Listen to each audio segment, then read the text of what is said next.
안녕하십니까. 저는 시를 쓰는 이재무라고 합니다. 저는 앞서 발표하신 유성호 평론가처럼 전문적인 이렇게 비평을 전문으로 하는 사람은 아닙니다. 그래서 제 글은 좀 시인의 입장에서 조병아 시인의 어떤 시세계, 특히 저한테 주어진 제 43시집 서로 따로따로 이 시집에 한정해서 좀 에세이 식으로 좀 감상을 써봤습니다. 저는 최초로 조병아 시인을 만난 것은 제가 고등학교 2학년 때인가요? 의자라는 시를 통해서 조병아 시를 처음 접했습니다. 그 이후로 간간히 조병아 시의 시래기를 접할 기회가 있었습니다만은 워낙 다작의 시인이고 많은 양을 남기셨기 때문에 솔직히 말씀드리면 그 시집 전체를 다 읽는 기회는 아직 갖지 못했습니다. 이번에 제 43시집을 읽으면서 비록 전체적인 조망은 아닙니다만은 그래도 구체적 실감을 가질 수 있는 계기가 되어서 무척 반가웠습니다. 저는 이렇게 요약할 능력이 없어서 제가 쓴 글을 그냥 빠르게 읽어 나가는 것으로 이 발표를 대신할까 합니다. 자, 여러분 9페이지를 좀 보시면요. 그냥 제가 읽는 것으로 대신하겠습니다. 조병아 시의 시는 많은 평자들에 의해서 그동안 인간의 숙명적인 허무와 고독이라는 철학적 명제의 성찰을 통하여 꿈과 사랑의 삶을 형상화한 점과 외로운 도시인의 실존적 모습, 허무와 고독으로서의 인간 존재가 꿈과 사랑으로 자아의 완성에 이르는 생의 아름다움을 이해하기 쉬운 낭만의 언어로 그려왔다는 평가를 받아왔습니다. 이번에 제가 텍스트로 삼은 43번째 시집인 서로 따로따로 역시 이런 세간의 평가에서 크게 벗어나 있지 않습니다. 다만 여기에 절대적 구원자이자 우주적 존재로서의 어머니에 이르기 위한 지난한 시의 도정이 치열하게 전개되고 있다는 점을 부각할 수 있을 것 같습니다. 일단 그의 시는 쉽습니다. 시를 읽는 순간 그 즉시 시의 전원과 느낌이 곧바로 읽는 이 몸에 흡수되는 경위를 체험할 수 있습니다. 바로 이러한 시의 특장 때문에 그의 시가 많은 독자들의 사랑을 받아온 것이 아닌가 이렇게 우리가 추정할 수 있겠습니다. 평이하고도 간결한 시적 표현을 가지고도 깊이 있는 인간의 존재론적 성찰을 우려내는 그의 울림이 큰 시편들은 자동화된 의식과 기계적 관성으로 나날의 일상을 무의미하게 살아가는 일반 독자들에게 삶의 자각과 세계 이해에 대한 한 계기를 마련해 준다는 점에서 특별히 주목을 겁니다. 시에게는 저도 시를 씁니다만 크게 두 부류가 있습니다. 의도된 계획 속에서 시편들을 제작 생산하는 경우가 그 하나이고 나날의 구체적 일상 체험을 진리로 순간적 감성에 의존해서 시편을 남는 경우가 또 다른 하나입니다. 조병아 시인의 경우는 제가 볼 적에는 후자의 경우에 속한다고 볼 수 있습니다. 그는 타고난 생리적 지질의 시입니다. 그는 애써 시를 꾸미지 않고 억지로 시를 만들지 않습니다. 그의 시는 머리에서 가슴으로 시차를 두고 차갑게 천천히 내려오는 것이 아니라 가슴 속에서 직방으로 불쑥 바깥을 향해 튀어나옵니다. 그래서인지 그의 시편들은 때로는 불에 달군 새처럼 뜨겁고 때로는 갓 낳은 알처럼 따뜻한 온기가 느껴지기도 합니다. 휴머니스트로서의 시가 그의 시라고 말할 수 있습니다. 그의 시는 그의 정기적 생애와 아주 밀접한 관련을 맺고 있는 것으로 보입니다. 요철이 심한 그의 성장사가 시의 밑그림과 배경을 이룬다는 점에서 더욱 그렇습니다. 그만큼 그의 시는 구체적 생체험과 관련이 깊습니다. 삶이 시를 낳고 시가 삶을 낳는 형국이라고 할 수 있습니다. 그의 시는 의자처럼 편합니다. 그가 쓴 시라는 의자에 앉아있으면 누구라도 영혼의 불안을 잠재울 수 있고 조용히 사색을 즐길 수가 있습니다. 그의 시편들은 누구나 공감할 수 있는 일반적이고도 보편적인 일상 소재와 내용, 즉 다시 말하면 평균적인 인간의 문제의식을 즐겨 다루고 있습니다. 이 점이 보편적 감동과 울림을 주는 주 요인이라고 저는 봤습니다. 고독, 그리움, 죽음, 세월, 어머니 등속이 그가 즐겨 다루는 제재이며 내용입니다. 특히 이번 시집에서 다루는 소재가 이런 것들이었습니다. 그가 즐겨 다루는 이러한 시 제재와 주제의식은 궁극적으로는 생애 출구이자 입구인 어머니의 같았습니다. 그의 시편 속에 빈말하게 등장하는 어머니는 우두이면서 절대적 구원자입니다. 그 어머니에게 이르는 도정을 따라가 보도록 하겠습니다.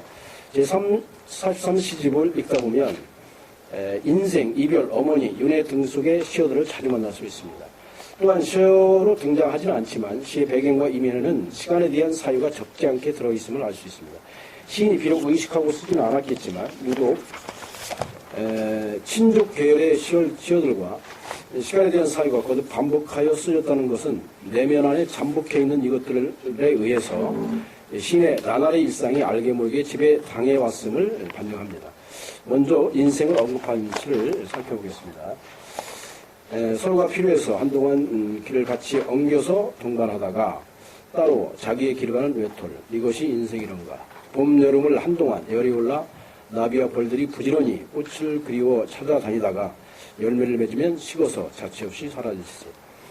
시집 제목을 떠올리게 하는 시편인데요. 시인의 인생에 대한 고독한 성찰이 비교적 선명하게 들어있습니다.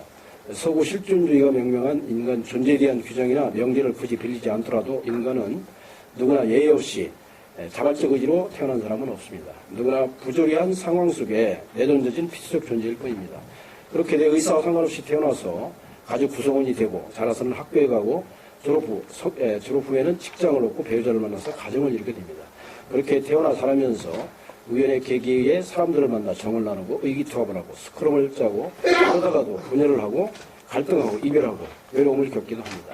따지고 보면 현 존재의 정체성이란 태어나 살아오면서 만난 우주 안에 두루두루 존재하는 온갖 사물들과의 관계가 만든 것이다, 이렇게 보여집니다. 그러다가 결국 인생의 종착에 이르면 서로 헤어져 따로 자기의 길 가는 외톨이임을 소름 끼치도록 실감하는 것입니다.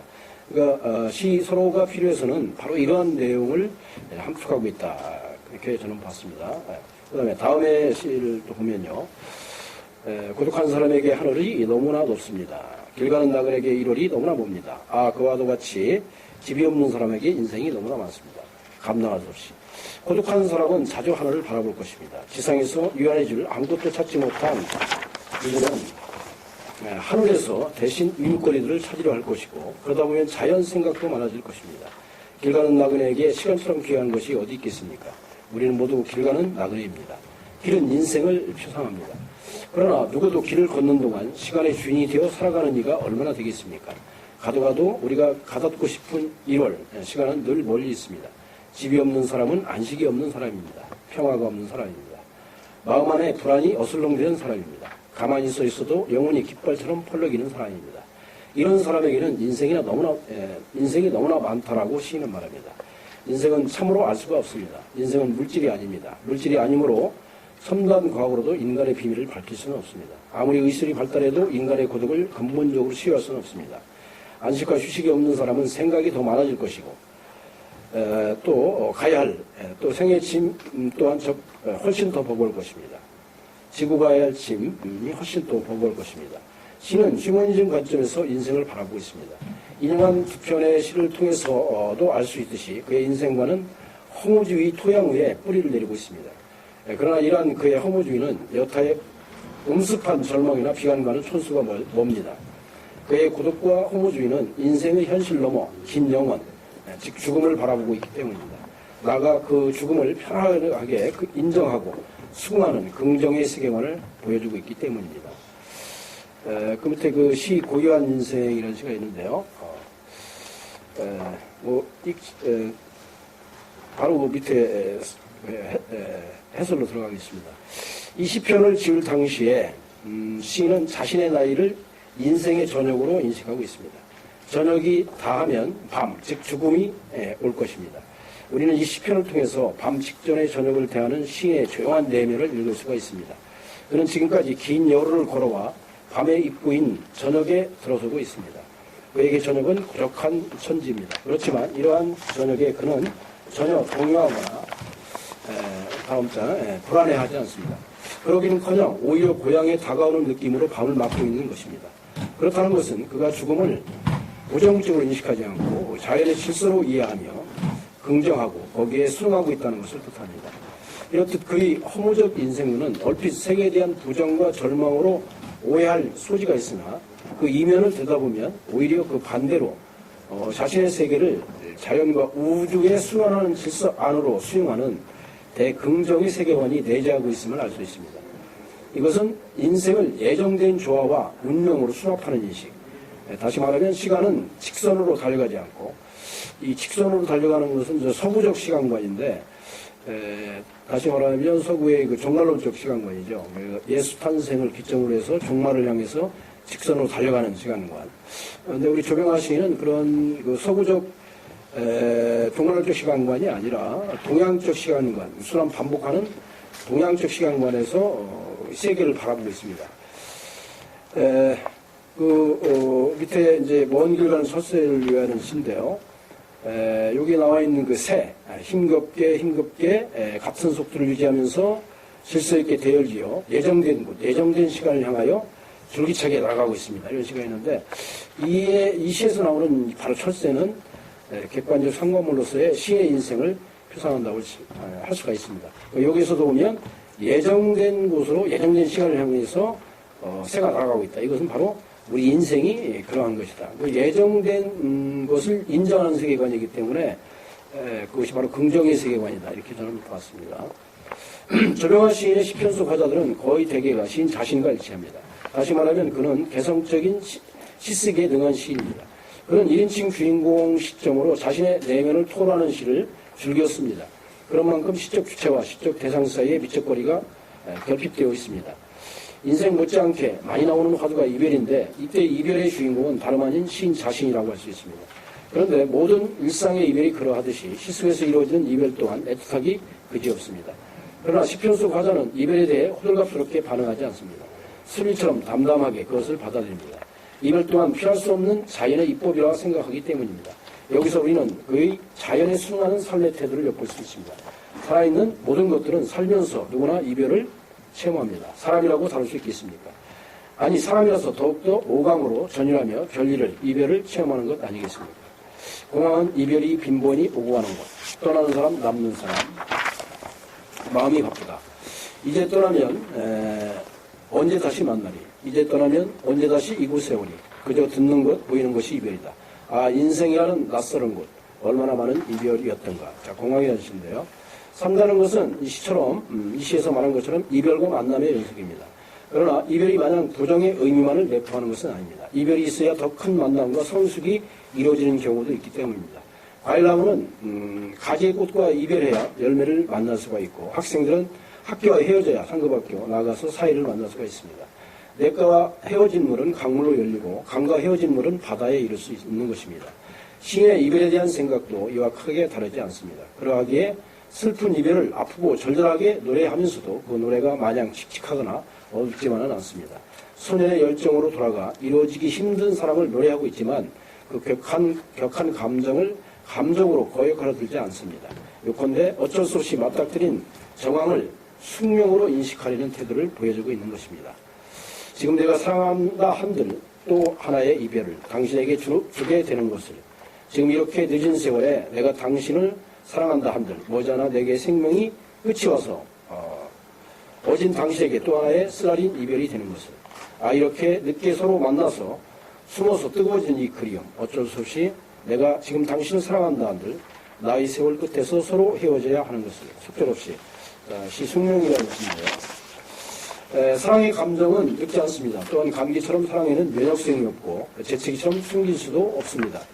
거듭해서 찾아올 수 있는 감정이 사랑의 감정이고 언제고 드러나게 말리는 것이 사랑인 것입니다. 고목에도 꽃이 핍니다.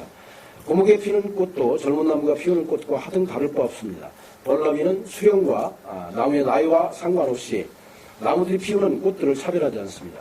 지금 시적 주체는 인생의 황혼기에 찾아온 사랑의 열정 앞에서 주저하고 머뭇거리고 있습니다. 아무리 뜨겁게 사랑의 화염에 휩싸인들 뭐하겠습니까? 시간이 얼마 남지 않았는데 시적 주체는 대상에게 이별의 고통을 주느니 차라리 사랑의 감정과 이별하겠다는 결의를 보이고 있습니다. 이 또한 인생론적 관점에서 기술한 모든 시편들과 마찬가지로 진한 휴머님이 들어있어 읽는이로 하여금 더욱 애절한 감정에 들게 합니다. 그렇게 마음을 다스리고 절제한 끝에 시인은 마침내 살아있는 공기처럼 고요한 정막의 경지에 이르게 됩니다. 사납게 몰아치던 비바람이 물려간 뒤의 고요한 하늘처럼 마음의 평정을 찾게 된 것입니다. 그리움으로 옮기던 구름이 가시더니 쟁쟁 열린 하늘이 마냥 비어갑니다. 무덥고 번개, 천둥, 비바람, 눈물하시던 세월, 그리움으로 옮겨 앞이 보이지 않던 나의 세월도 가고 고요한 정막, 그리움이 가시더니 쨍쨍 맑은 푸른 하늘, 속이 바닥이 나도록 비어갑니다. 살아있는 공기처럼. 모든 내육과 집착에서 벗어난 시적 주체가 긴 어둠의 여정 끝에 맞는 영혼의 해방감을 엿볼 수 있는 시편입니다. 인생 도정의 긴 터널을 빠져나와서야 환하게 만날 수 있는 투명한 생의 한 경지를 보여주고 있는 것입니다. 이 또한 이별의 선물이 아니겠습니까? 마지막으로 살펴볼 내용은 어머니를 소재로 한 시편들입니다. 시인에게 어머니는 생명의 근원이자 절대적 구원의 존재 그 자체를 알 수 있습니다. 이것은 이승원 교수도 이렇게 보고 있는데요. 시인은 여러 시편들에서 수없이 어머니를 노래해왔습니다. 그에게 어머니는 우주이고 종교입니다. 이것은 그의 성장 배경과 무관치 않다고 저는 보았습니다. 그 정기적 생애의 일단을 살펴보면 일찍 아버지를 여의고 조명하 시인께서는 홀어머니 밑에서 그것도 오나미녀의 막내로 자라다 보니 자연 어머니에게 의존하는 삶을 살았고 이것이 그의 시에 있어서 자양분이자 모태 역할을 했기 때문으로 저는 보았습니다.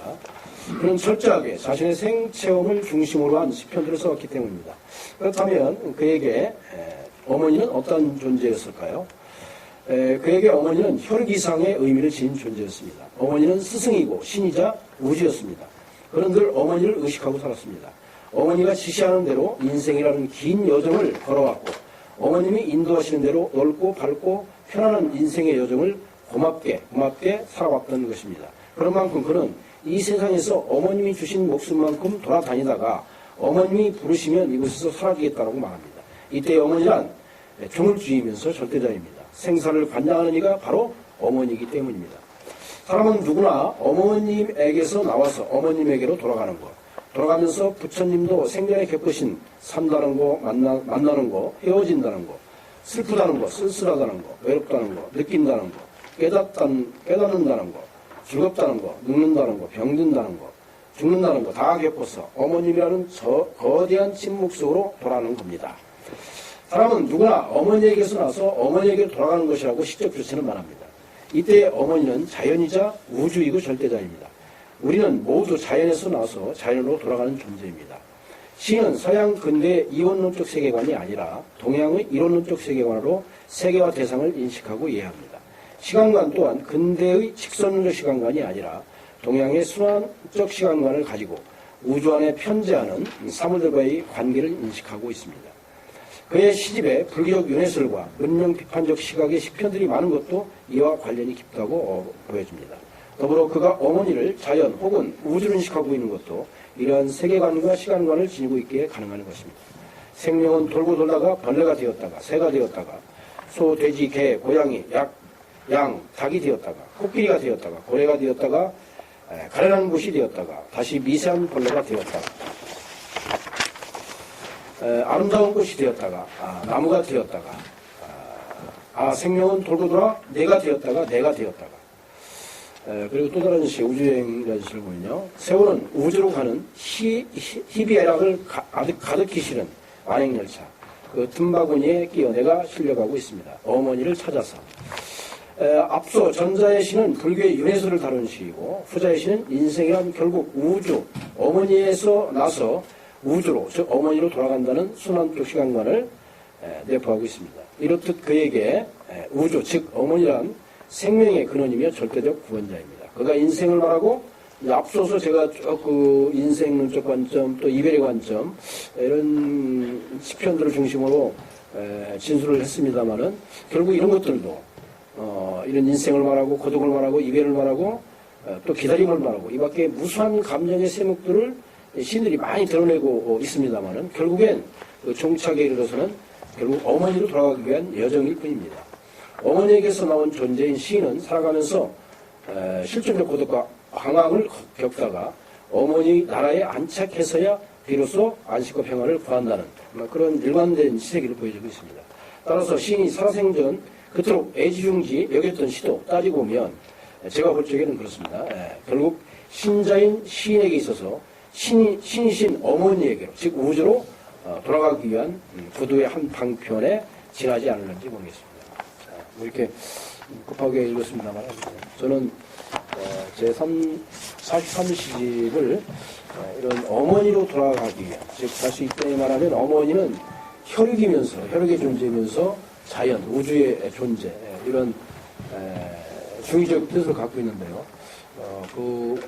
조병환 선생님께서 쓰신 많은 시작업이 결국은 어머니에서 나서 어머니에게 돌아가기 위한 그런 시적 도정으로서의 길이다, 이렇게 보았습니다. 감사합니다.